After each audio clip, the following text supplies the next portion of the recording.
조선 최고의 개혁군주가 있었습니다. 그런데 그가 종기 하나로 단 보름 만에 쓰러졌습니다. 1800년, 나이는 겨우 49이었습니다. 한창 나라를 뜯어고치던 사람이었죠. 49이면 지금 기준으로도 한창인 나이입니다. 그것도 며칠 전까지 정사를 챙기던 왕이었습니다. 등에 난 부스럼 하나, 그게 왕을 죽였다는 겁니다. 사람들은 도무지 믿지 못했습니다. 어떻게 이런 일이 가능했을까요? 그래서 당대에도 후대에도 한 가지 소문이 끊이지 않았습니다. 바로 독살설입니다. 이 영상을 끝까지 보면 그 소문이 어디서 나왔는지, 그리고 2009년에 나온 반전 증거까지 다 알게 됩니다. 단 미리 말해둡니다. 이건 확정된 사실이 아닙니다. 200년 넘게 이어진 미스터리입니다. 주인공은 조선 22대 왕 정조입니다. 그의 아버지는 뒤주에 갇혀 죽은 사도세자였습니다. 어린 정조는 아버지가 뒷주 안에서 서서히 죽어가는 그 여름을 두 눈으로 겪었습니다. 그 상처가 그의 정치 전체를 움직였죠. 아버지의 비극을 지켜본 아들, 그는 즉위하자마자 나라를 통째로 바꾸기 시작합니다. 규장각을 세워 인재를 길렀습니다. 왕실 도서관이자 개혁의 두뇌 집단이었죠. 규장각은 단순한 책 창고가 아니었습니다. 젊고 유능한 신하를 왕이 직접 뽑아 키우는 개혁의 심장이었습니다. 수원에 화성을 쌓았습니다. 새 도시로 낡은 권력을 넘어서려 한 겁니다. 화성은 그저 성벽이 아니었습니다. 서울의 기득권에서 벗어나 자신의 힘으로 나라를 다시 짜려는 정조의 야심이었습니다. 신분에 막혀있던 서울도 등용했습니다. 능력만 있으면 벽을 넘게 해줬죠.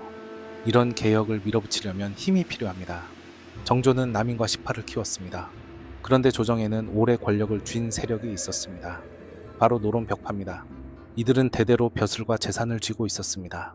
정조의 개혁은 곧 이들의 몫을 빼앗는 일이었죠. 개혁을 밀려는 왕과 기득권을 지키려는 세력, 둘은 팽팽하게 맞섰습니다. 노론벽파의 정신적 지주는 두 사람이었습니다.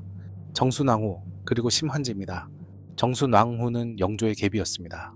정조에게는 할머니뻘이자 정치적으로는 반대편이었죠. 왕실의 가장 큰 어른이면서 정조가 죽이려던 세력의 든든한 방패, 이 두 얼굴이 뒤에서 훗날의 이야기를 만듭니다.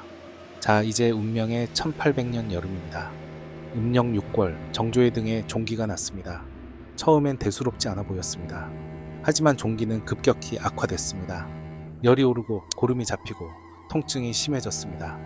어이들이 총동원됐습니다. 불과 며칠 사이였습니다. 정사를 보던 왕이 자리에서 일어나지 못하는 지경으로 무너졌습니다.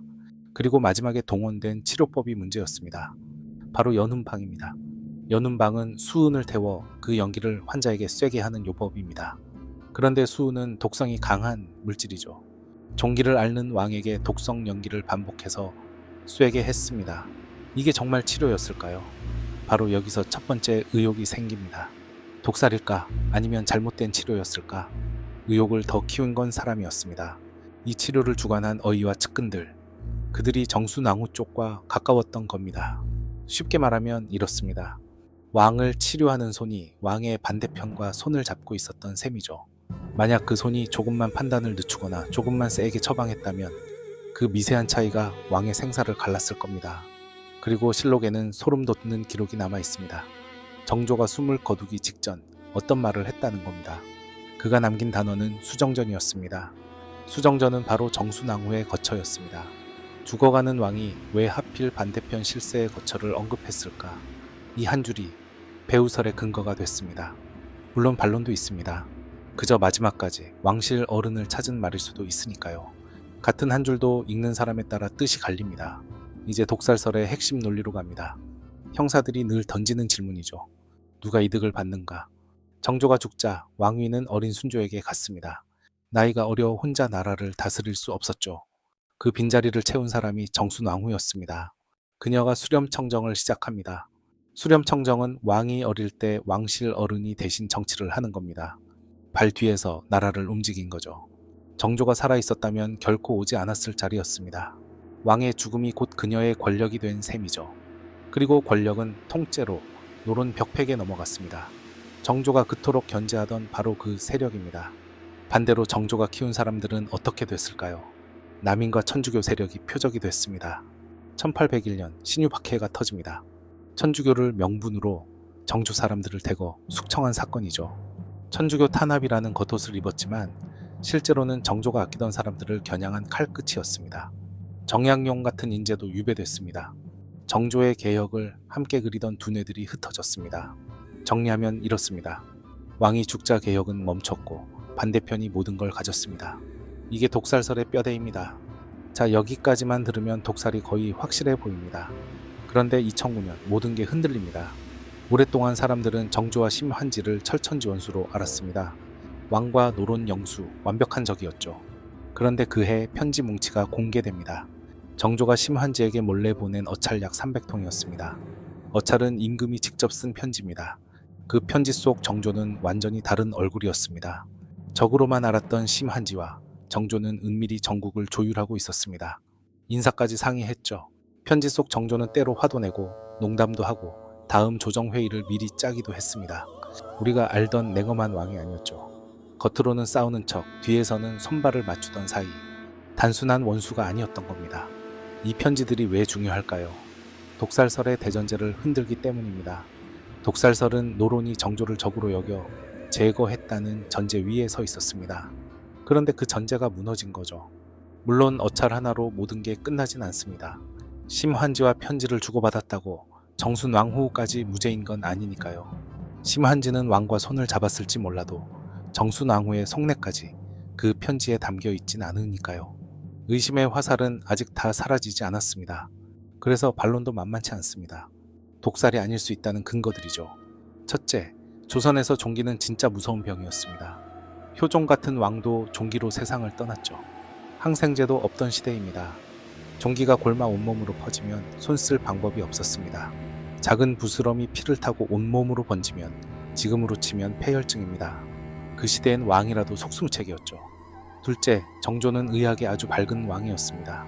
자기 병과 처방에 직접 관여했죠. 놀랍게도 그 수은 연운방조차 정조 본인이 받아들인 정황이 있습니다. 남이 억지로 시킨 게 아닐 수도 있는 겁니다. 만약 왕 스스로 그 처방을 골랐다면 이야기는 완전히 달라집니다. 독을 놓은 손이 아니라 절박한 왕의 선택이 되니까요. 셋째, 결정적인 물증이 없습니다. 부검도 독극물 검출도 없었죠. 결국 독살설은 정황과 정치적 동기에 기댄 의혹입니다. 확정된 사실이 아니라는 뜻이죠. 자, 그럼 이게 왜 200년이 지난 지금 우리 이야기일까요? 여기서 진짜 교훈이 나옵니다. 첫째, 강한 소문일수록 전제를 의심하세요. 독살설도 노론이 적이라는 전제 하나가 흔들리자 통째로 흔들렸습니다. 둘째, 누가 이득을 받는가는 강력한 단서지만 단서일 뿐입니다. 이득을 봤다고 곧 범인은 아니니까요. 셋째, 새 증거가 나오면 결론을 다시 여세요. 2009년 어찰처럼 한 통의 편지가 수백 년의 상식을 뒤집습니다. 넷째, 미스터리를 사실인 척 단정하지 마세요. 정조의 죽음은 지금도 답이 정해지지 않은 논쟁입니다. 이제 다시 처음으로 돌아갑니다. 개혁군주가 종기 하나로 보름 만에 쓰러졌습니다. 그 죽음으로 개혁은 멈췄고 반대편은 모든 걸 가졌습니다. 누가 웃었는지는 분명합니다. 하지만 웃은 자가 곧 죽인 자라는 증거는 200년이 지난 지금도 없습니다. 수은 연기, 마지막 한마디, 그리고 300통의 편지. 단서는 남았지만 판결은 아직입니다.